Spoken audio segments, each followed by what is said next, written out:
अस्सलाम वालेकुम एवरीवन। आज का जो हमारा टॉपिक है वो है यूनिट रैंप सिग्नल।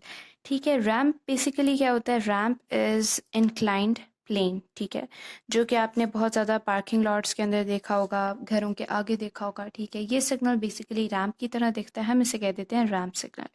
अब जैसे कि हमने देखा था स्टेप सिग्नल के अंदर, तो स्टेप सिग्नल जब हम बोलते हैं यूनिट स्टेप सिग्नल या यूनिट स्टेप फंक्शन, ठीक है, तो यूनिट वहाँ पे क्या सिग्निफाई कर रहा होता है? उस स्टेप की हाइट को बता रहा होता है वो। ठीक है, या आप कह सकते हैं उस स्टेप के एम्पलीट्यूड को बता रहा होता है। लेकिन इस केस के अंदर जब हम रैंप सिग्नल देख रहे हैं तो वहाँ पे यूनिट आपको जो है वो बता रहा है उस रैंप की स्लोप को। ठीक है, ठीक है, रैंप है तो उसकी कोई स्लोप होगी और यहाँ पे वो यूनिट जो है वो स्लोप को बता रहा है।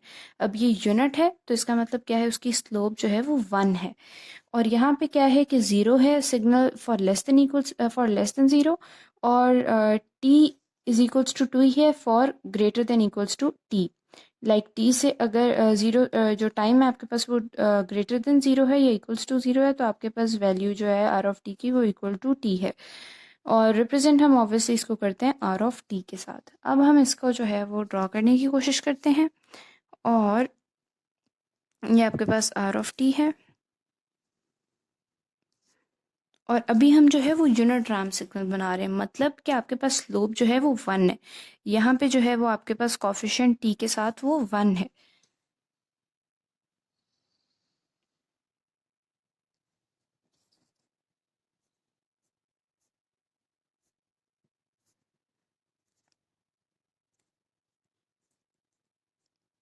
ओके, अब हमें पता है कि आर ऑफ टी की वैल्यू जो है वो R of T is equals to T for unit ramp signal. ठीक है, मतलब अगर उसकी स्लोप 1 है तो आपके पास आर ऑफ टी की वैल्यू इक्वल हो जाएगी टी की।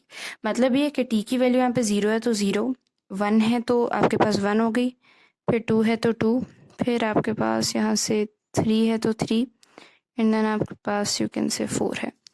तो अब आप अगर इसकी लाइन ड्रॉ करें तो ये आपके पास एक स्ट्रेट लाइन आ गई है, और बेसिकली ये आपके पास क्या है कि आपके पास है y is equals to X. ये आपके पास स्ट्रेट लाइन की इक्वेशन है जो कि पास करी है आपके पास ओरिजिन से। ठीक है, और उसकी स्लोप जो है वो क्या है? यहाँ पे m होना था, m की वैल्यू क्या है आपके पास? 1 है। ठीक है, राइट।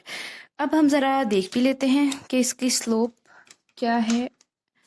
स्लोप अगर आपने कैलकुलेट करनी हो तो हम क्या करते हैं? स्लोप का फॉर्मूला हमें बहुत अच्छे से पता है, y2 minus Y one over x2 minus x1। ठीक है, विच इज इक्वल्स टू, यहाँ पे अगर हम देखें तो y2 आपके पास 3 है, माइनस y1 आपके पास 2 है, एंड उसके बाद आपके पास x2 3 है, और ये आपके पास स्लोप आ गई 1। ठीक है, इसी तरह से अगर आपके पास r of T is equals to 2t हो जाता, तो 2 आपको क्या बता रहा है? 2 आपको स्लोप बता रहा है उस सिग्नल की।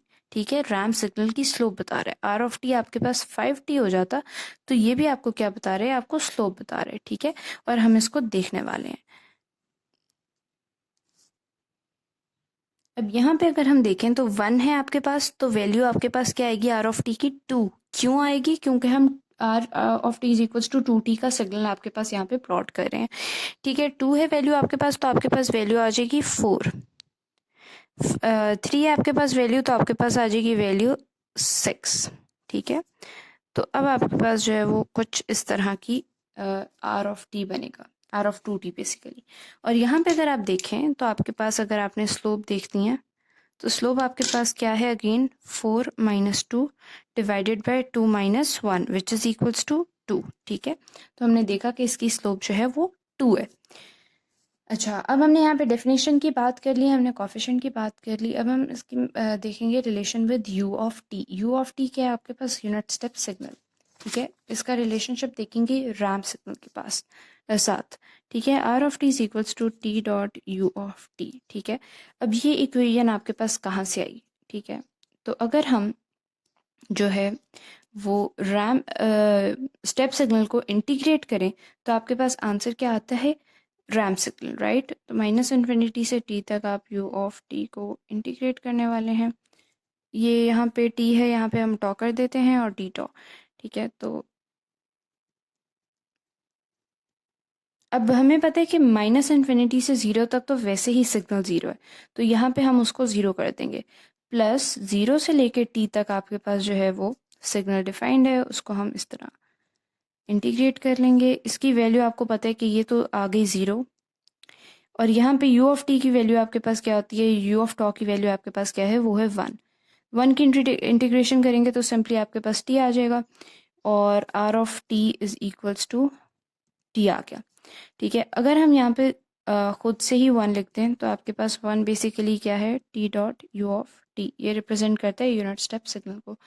तो यहाँ पे हमने देखा कि ramp signal is integral of u of t। ठीक है, या फिर हम ये भी कह सकते हैं कि u of t is derivative off ramp signal. Derivative अब आपके पास क्या होता है, डेरिवेटिव होता है रेट ऑफ चेंज। ठीक है, या और रेट ऑफ चेंज आपके पास क्या होती है, स्लोप होती है, सिंपली स्लोप। तो अगर हम d by D T into R T करें तो आपके पास क्या आएगा। अच्छा, यहाँ पे हम देख लेते हैं कि अगर आर टी की वैल्यू आपके पास है सिंपली टी के इक्वल, तो D by D T into T is equals to आपके पास आ गया 1। मतलब ये कि आपके पास जो स्लोप है सिग्नल की वो 1 है।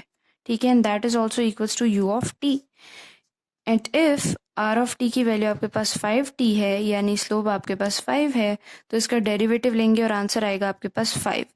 और 5 into 1 is equals to 5 dot U of T.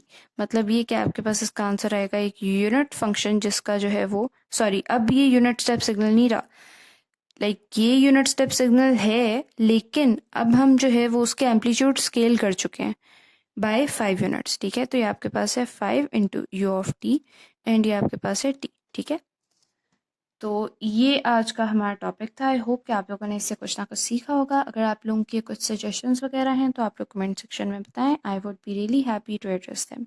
Thank you.